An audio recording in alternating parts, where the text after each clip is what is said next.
for this book for about a year. So much is happening.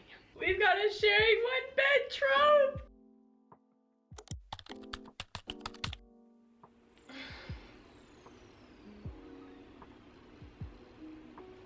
Oh, okay.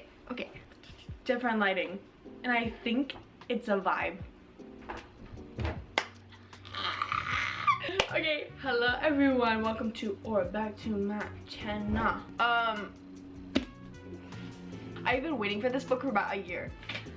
Should we just get into it? Because it's gonna be spoiler free. Of course, I'm not gonna ruin that for you. Love has never been so deadly. I know the cover isn't pretty, because I swear it's just like navy. It would have been cool if it had this on it. Like a cool mouth. Is this one naked? Yep. Let's get into it.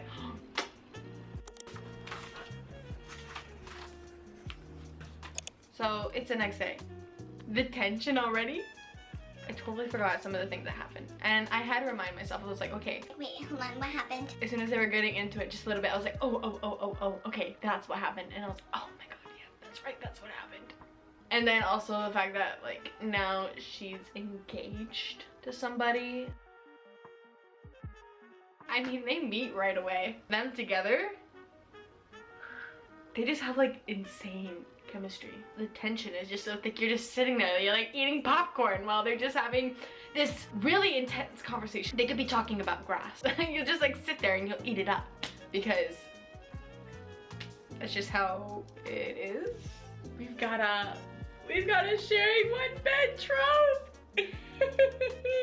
In a teeny tiny room. It's so much better than you could ever imagine. They're having to like fake being newlyweds right now.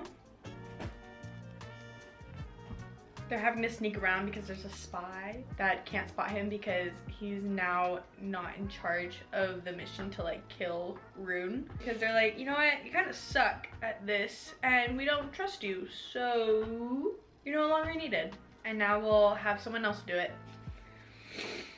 I think. It's just so good.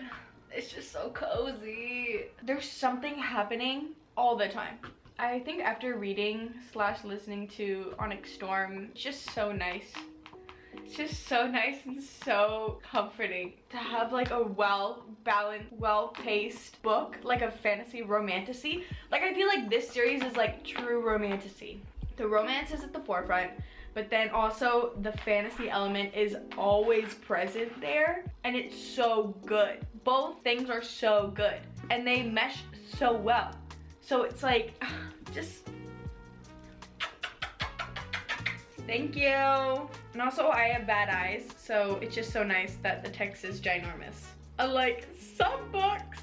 Besides Powerless, that doesn't count.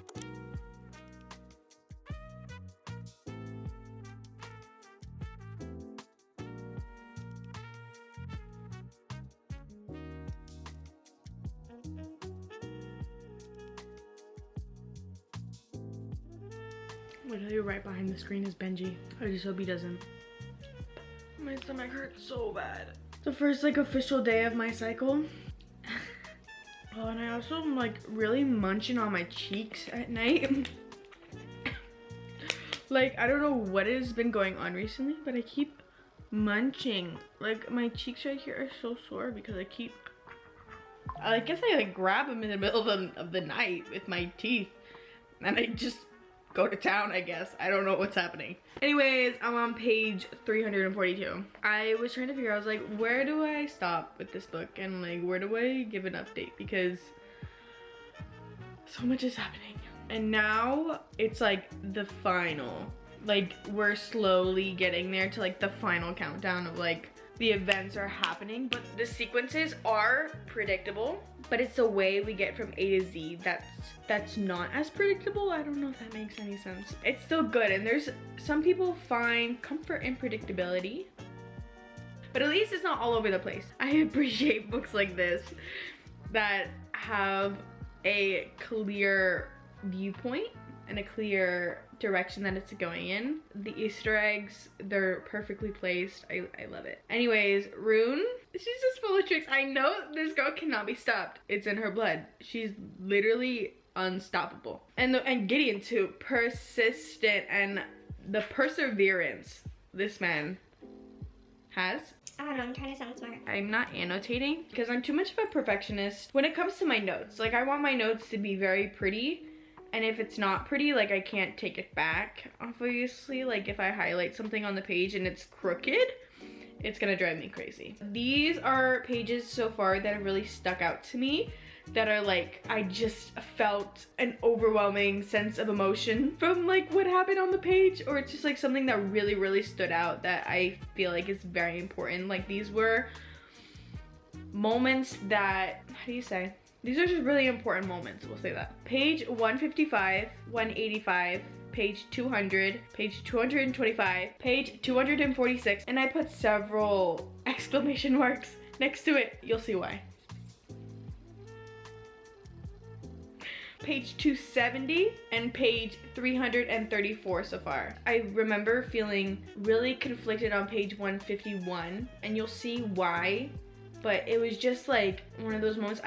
You know, like, I feel like it's definitely not a 5-star because there is a lot of miscommunication.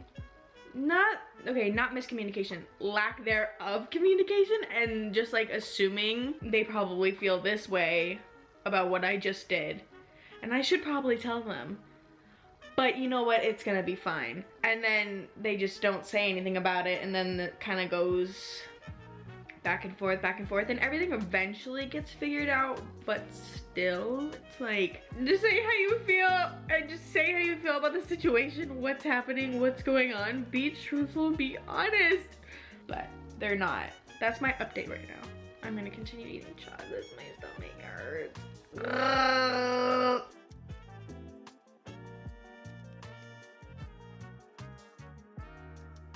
Okay, it's the next day. I finished yesterday. The ending was so satisfying, and it just like, the countdown from like, you know, when you have like X amount of pages left and you're like, oh shit's about to go down, and like just the way it progressed and ended, I was really worried that it was gonna be like a kind of like a little bit abrupt, but it was like executed so well, and I loved the ending. Even the epilogue was satisfying.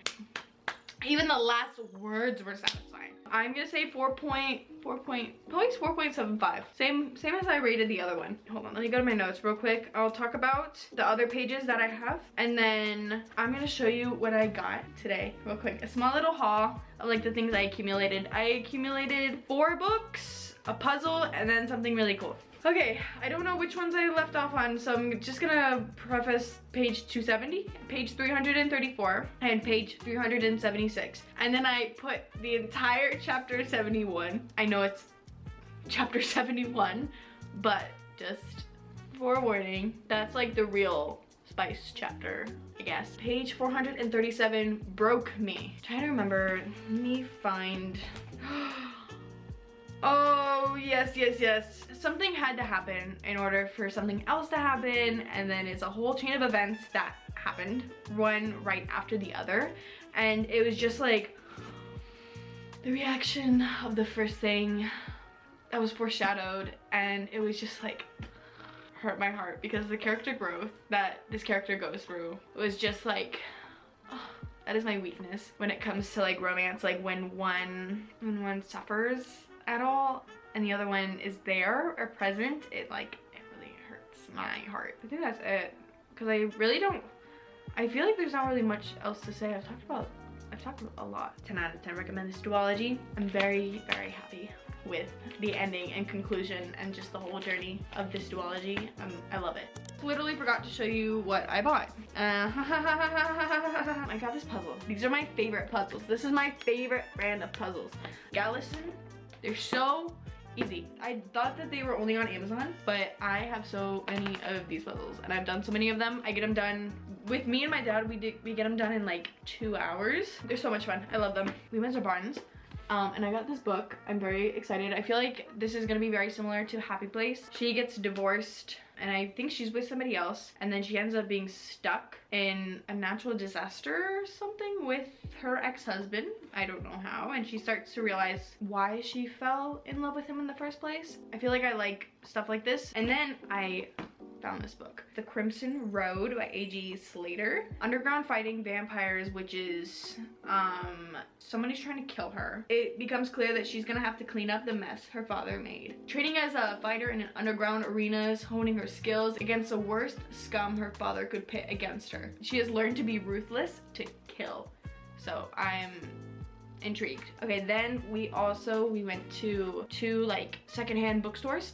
I got a funny story because I don't have it, and it's my favorite contemporary romance from her. And then I found this fun edition of the X-Talk. I love Rachel Lynn Solomon. If you've been watching me, See You Yesterday was like my favorite book of last year, maybe?